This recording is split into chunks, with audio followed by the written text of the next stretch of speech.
Akhir-akhir ini, tagar kabur aja dulu ramai di media sosial Indonesia. Banyak anak muda yang menggunakan tagar ini untuk mengungkapkan keinginan mereka pindah ke luar negeri.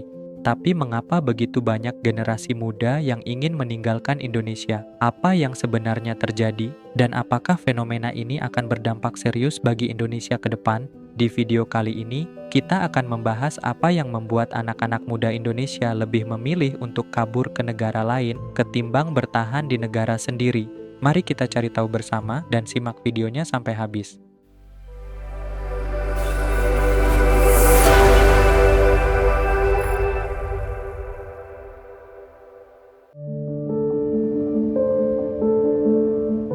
Coba kita bayangkan kehidupan seorang anak muda di Indonesia. Setelah lulus kuliah, mereka mulai mencari kerja dengan penuh semangat. Tapi apa yang mereka temukan? Gaji fresh graduate yang ditawarkan seringkali hanya cukup untuk bertahan hidup di kota besar. Belum lagi harga-harga yang terus naik. Dari makanan sampai bensin, semua makin mahal. Mau nabung untuk beli rumah rasanya seperti mimpi di siang bolong. Bagaimana enggak? Misalnya, harga rumah di Jakarta aja bisa mencapai 15-20 kali gaji tahunan. Padahal di negara lain, orang bisa beli rumah dengan 3-4 kali gaji tahunan mereka. Perbedaannya jauh banget kan? Yang lebih menyedihkan, untuk mendapatkan pekerjaan yang gajinya layak, kita butuh pendidikan yang bagus. Tapi biaya kuliah sekarang, wah, bisa bikin pusing kepala. Banyak mahasiswa sampai harus berutang untuk bisa kuliah. Padahal setelah lulus belum tentu dapat kerja yang sesuai dengan gelar mereka.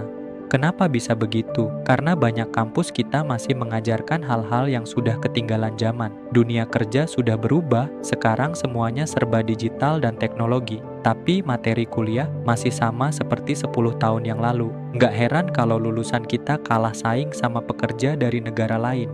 Kondisi ini mendorong banyak anak muda untuk berpikir memulai usaha sendiri, tapi di sini pun mereka kembali terbentur tembok birokrasi. Untuk urus izin usaha saja bisa berminggu-minggu, belum lagi harus bolak-balik ke berbagai instansi. Peraturan yang tumpang tindih dan sering berubah-ubah membuat pengusaha kecil kesulitan mengikuti.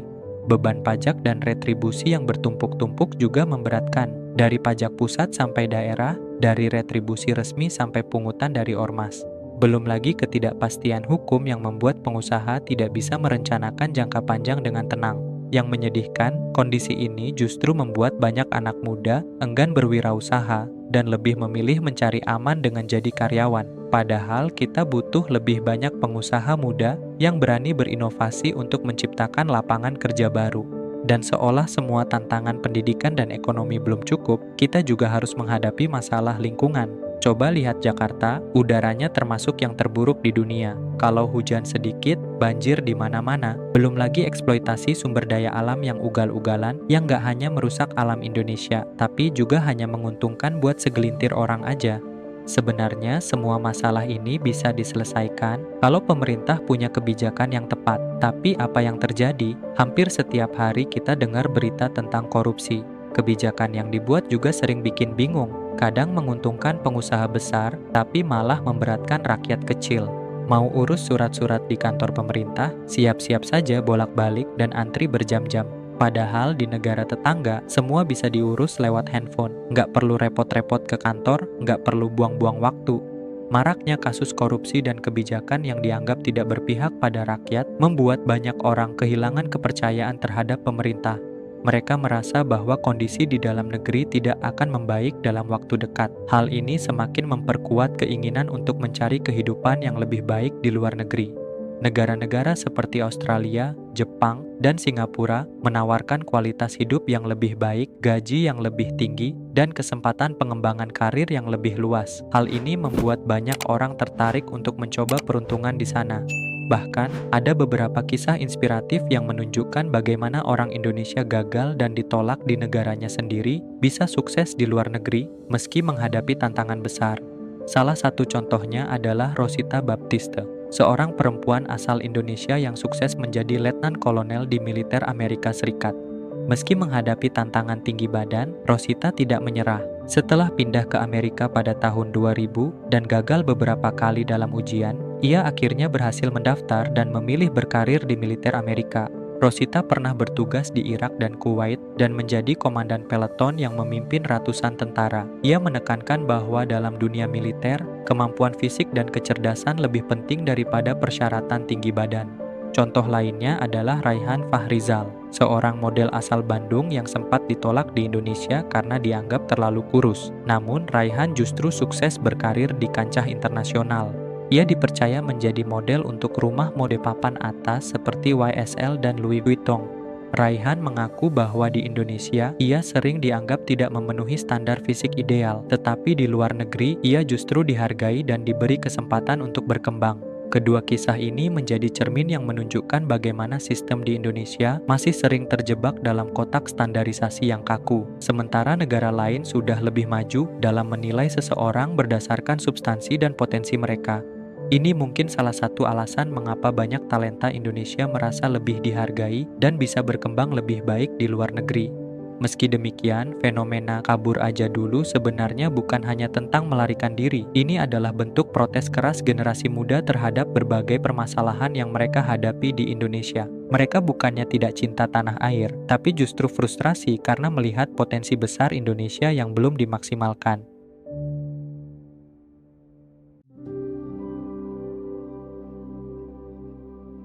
Fenomena kabur aja dulu ini sebenarnya membawa dampak yang cukup serius bagi Indonesia. Bayangkan saja, ketika anak-anak muda terbaik bangsa memilih untuk mengembangkan karir di luar negeri, Indonesia kehilangan talenta-talenta berharga yang seharusnya bisa membantu membangun negeri. Para dokter, insinyur, programmer, peneliti, dan berbagai profesi ahli lainnya yang kita butuhkan untuk memajukan bangsa justru memberikan kontribusi mereka untuk negara lain. Kita sudah melihat bagaimana sektor teknologi Indonesia kesulitan mencari talenta digital berkualitas. Startup-startup dalam negeri harus bersaing dengan perusahaan asing yang menawarkan gaji jauh lebih tinggi. Belum lagi sektor pendidikan, banyak universitas kesulitan mencari dosen berkualitas karena para lulusan terbaik lebih memilih berkarir di luar negeri. Padahal, investasi pendidikan yang telah dikeluarkan pemerintah dan masyarakat untuk mendidik mereka seharusnya bisa kembali untuk membangun Indonesia. Fenomena ini disebut brain drain atau pengurasan talenta, dan ini bukan hanya soal kuantitas yang menurun, tapi juga kualitas. Ketika inovator dan pemikir kritis terbaik bangsa tidak ada di dalam negeri, siapa yang akan membantu menyelesaikan masalah-masalah kompleks yang dihadapi Indonesia? Dari masalah kemacetan di Jakarta sampai pengembangan energi terbarukan, kita butuh pemikiran-pemikiran segar dan solusi inovatif yang seharusnya bisa dihadirkan oleh talenta-talenta muda ini.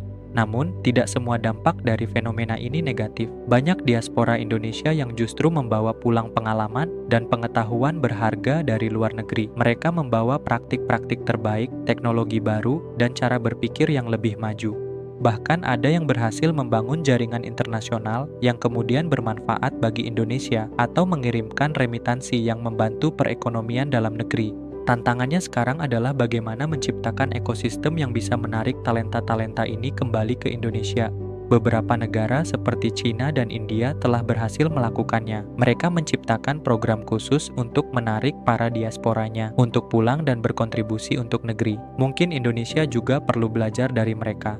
Jika tidak ada upaya serius untuk mengatasi masalah ini, Indonesia berisiko semakin tertinggal dalam persaingan global. Kesenjangan teknologi dengan negara lain bisa semakin lebar, pembangunan dan modernisasi bisa terhambat, dan pada akhirnya daya saing bangsa pun bisa melemah.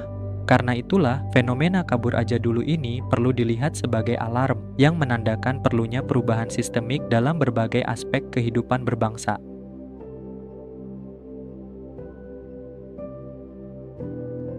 Setiap generasi pasti menghadapi tantangan berbeda. Generasi muda Indonesia saat ini menghadapi dilema yang tidak mudah antara bertahan dan berjuang memperbaiki sistem dari dalam atau mencari pengalaman dan kesempatan lebih baik di luar negeri. Yang penting adalah bagaimana kita bisa mengambil pembelajaran dari fenomena ini. Mungkin sudah saatnya semua pihak seperti pemerintah, pelaku bisnis, dan masyarakat duduk bersama mencari solusi. Bagaimana menciptakan ekosistem yang lebih baik agar talenta-talenta Indonesia mau dan bisa berkembang di negeri sendiri. Karena pada akhirnya, Indonesia membutuhkan anak-anak mudanya untuk membangun masa depan yang lebih baik. Demikianlah pembahasan untuk video kali ini. Berikan pendapat kalian di komentar ya. Akan seperti apa jika Indonesia ini kehilangan banyak talenta berharganya karena fenomena yang semakin menggema ini? Jangan lupa like video ini jika dirasa bermanfaat dan subscribe untuk video menarik lainnya. See you in the next dimension.